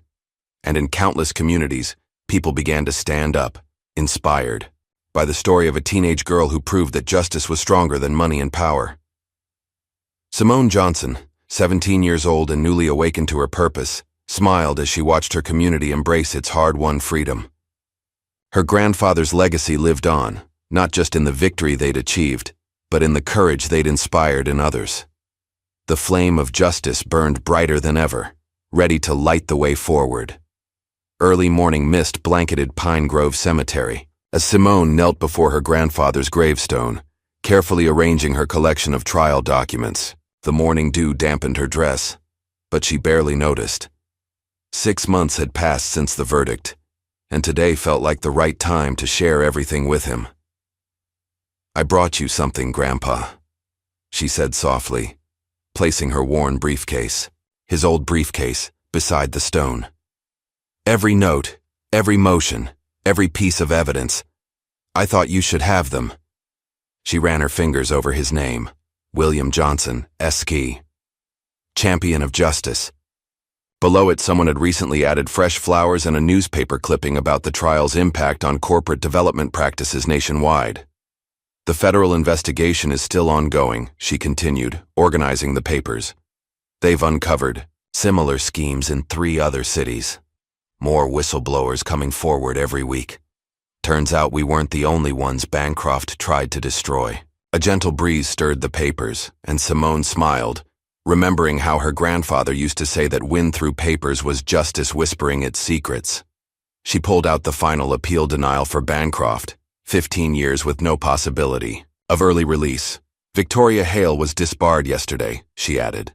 "The ethics board said her conduct during the trial was a profound betrayal of legal principles. She's cooperating with prosecutors now, trading information for leniency. Judge Kessler retired rather than face investigation, but the Judicial Review Board is still examining every case he handled. Sarah's voice called from the cemetery entrance. Baby, we need to head to the community center soon. Coming, Mama. Simone arranged the last of the documents, securing them in a waterproof container she'd had specially made. The William Johnson Memorial Fund is officially launching today, she told the gravestone. Already raised enough to help 3 other communities fight predatory development. Mrs. Walker says it's just the beginning. She stood, brushing grass from her knees. The morning sun was burning away the mist, revealing a changed pine grove beyond the cemetery walls. Where fear and silence had once ruled, the neighborhood now buzzed with life and purpose. The community center was packed when they arrived. Formerly empty storefronts had been converted into legal aid offices, community meeting spaces, and education centers. Michael Peterson, fully recovered from his injuries, ran the whistleblower support program. There's our star, Mrs. Walker called out, waving from her seat in the front row. Her son Tommy sat beside her, proudly wearing his new employee badge from an ethical development firm that had recruited him after the trial. Marcus Johnson stood at the podium, looking distinguished in his suit as he called the meeting to order. 6 months ago, we were a community under siege. Today, we're a model for neighborhood empowerment across the country. The crowd cheered as he continued. The William Johnson Memorial Fund has already provided legal support to communities in Atlanta, Detroit, and Philadelphia. Corporate developers are thinking twice before trying to bulldoze neighborhoods like ours. Simone watched from the wings as her father introduced speakers, community leaders, legal experts, and families who had stood strong against intimidation. The fear that had once permeated these gatherings was gone, replaced by determination and hope. Ashley, the courthouse clerk who had risked her job to help expose the truth, now coordinated the fund's legal documentation program. We're teaching other communities how to protect themselves, she told the audience. How to document threats, preserve evidence, and build cases against corporate bullies. The presentations continued throughout the morning. A law professor discussed the trial's impact on legal education. The Johnson case is now required reading in ethics courses nationwide. It's changing how we teach about corporate accountability and community rights. Mrs. Walker spoke about the neighborhood's transformation. We're not just saving our homes, we're building something stronger. Every child in Pine Grove now knows they can stand up to injustice and win. Finally, it was Simone's turn to speak. As she approached the podium, she saw familiar faces in the crowd, jurors from the trial, reporters who had covered the case, even Judge Williams, sitting quietly in the back. 6 months ago, I stood in a courtroom with nothing but my grandfather's old briefcase and a determination to find justice, she began. Today, I stand here with something far more powerful, a community that refused to be broken. She shared stories of other neighborhoods reaching out, of young people inspired to pursue legal careers, of corporate lawyers quietly passing information about other fraudulent schemes. My grandfather taught me that justice isn't just about laws, it's about courage, community, and never giving up. What we achieved wasn't just a legal victory. It was proof that when we stand together, even the most powerful forces can't destroy us. The applause was interrupted by a commotion at the back of the room. A group of residents from a nearby city had arrived, seeking help with their own battle against corporate development. They're trying to force us out, their spokesperson explained. Same tactics, false charges, regulatory harassment, everything Bancroft did here. Simone exchanged glances with her parents, seeing the same determination in their eyes. The fight wasn't over. It was spreading, growing stronger with each community that found its voice. Later that afternoon, Simone sat in her grandfather's study, surrounded by acceptance letters from top law schools, full scholarships just as Judge Williams had promised. But it wasn't the prestige that drew her attention. It was the opportunity to learn more, to help more people. Sarah found her there, comparing course offerings and clinical programs. Your grandfather used to sit exactly like that, planning his cases, she said softly. I miss him, Mama. I wish he could have seen it all. Oh, baby. Sarah wrapped her arms around her daughter. He saw every minute of it. Through you. A knock at the door interrupted them. It was Mrs. Walker, accompanied by the visitors from the morning's meeting. Sorry to disturb you, she said, but these folks need some guidance. Made me think of how William used to help people right here in this study. Simone cleared space on the desk, pulling out fresh legal pads. Tell me everything, she said, just as her grandfather had done countless times in this same room. As the sun set over Pine Grove, cars lined the street outside the Johnson house, community members bringing food, offering support, ready to help another neighborhood fight back. The scene would have been familiar to William Johnson, who had hosted similar gatherings decades ago. In the study, Simone worked late into the night, documenting the new case. Her father brought coffee just as he had during the trial. Her mother organized the neighbors into research teams, copying her daughter's methodical approach to evidence gathering. The next morning, Simone visited the cemetery again, this time with fresh purpose. Another case, Grandpa, she told the gravestone. Another chance to fight for justice. She traced his name on the stone, feeling the deep connection between past and future. Her grandfather had blazed a trail decades ago, fighting battles that seemed impossible. Now she would continue that legacy, helping others find the courage to stand up for their rights. The William Johnson Memorial Fund grew rapidly, supporting legal challenges across the country. Bancroft's former empire crumbled as federal investigations exposed decades of corruption. Other corporate developers faced increased scrutiny and resistance from empowered communities. Simone's story inspired a new generation of activists and lawyers. High school students started legal aid clubs, learning how to protect their communities. Law schools revamped their ethics curricula, emphasizing corporate accountability and community rights. 1 year after the verdict, Pine Grove hosted a national conference on community empowerment. Neighborhoods facing similar battles sent representatives to learn from their experience. The small community that had nearly been destroyed by corporate greed now led a growing movement for justice. In her grandfather's study, Simone added new law books beside his old ones, building on his legacy while creating her own. The worn briefcase sat in a place of honor, a symbol of battles fought and won. Mrs. Walker's granddaughter, inspired by the trial, joined Simone's pre-law study group. Other young people in the community began showing interest in legal careers, seeing how the law could be a tool for positive change. The media attention eventually faded, but Pine Grove's transformation continued. The William Johnson Memorial Fund expanded its mission, offering educational programs and community organizing support alongside legal aid. Michael Peterson's whistleblower program became a national model, helping others find the courage to expose corporate corruption. Ashley's documentation system was adopted by legal aid organizations across the country. Judge Williams became a mentor to Simone, sharing her own experiences fighting for justice. Their regular conversations in the cemetery became a tradition, bridging generations of legal advocacy. One evening, as Simone prepared to leave for law school, she made one final visit to her grandfather's grave. The container of trial documents had weathered the seasons, a permanent testament to their victory. "I'm ready, Grandpa," she said softly. "Ready to keep fighting, just like you did. The briefcase is coming with me. Still plenty of battles left to win."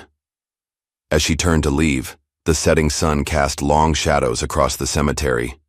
In those shadows, she could almost see her grandfather nodding in approval, his spirit living on in every life touched by their victory.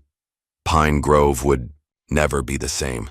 The community that had faced destruction now stood as a beacon of hope, proving that justice was possible when people found the courage to stand together. Simone Johnson, no longer just a teenage girl with a borrowed briefcase, had become part of something larger than herself. She had kept her grandfather's flame burning, lighting the way for others to follow. The law books in the study would soon have new companions in her dorm room. The briefcase would hold new cases, new battles for justice. But the lesson learned in that historic trial would remain forever true. When courage meets justice, no power on earth can stop the truth from prevailing.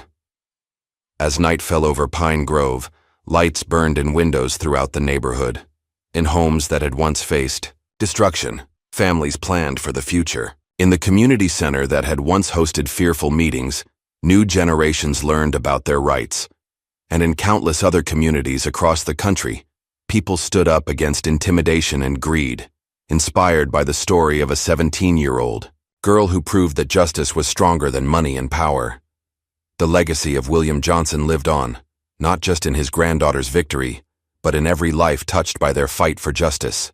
The flame had been passed, and it would continue to light the way forward, one battle at a time.